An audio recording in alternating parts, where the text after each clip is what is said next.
Another patient here in home clinic at Doc Lavi Channel. Okay.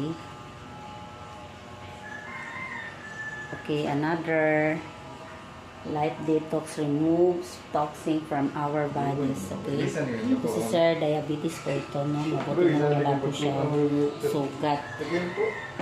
Si Sir. Muna naghilot si ma'am? Wala pa, magilis ko po. Ito si Ma'am Beverly, kanina tapos na po siya na detox. So, massage na po siya. Okay. Okay, before and after po tayo sa detox patient. Okay. Si Sir, no?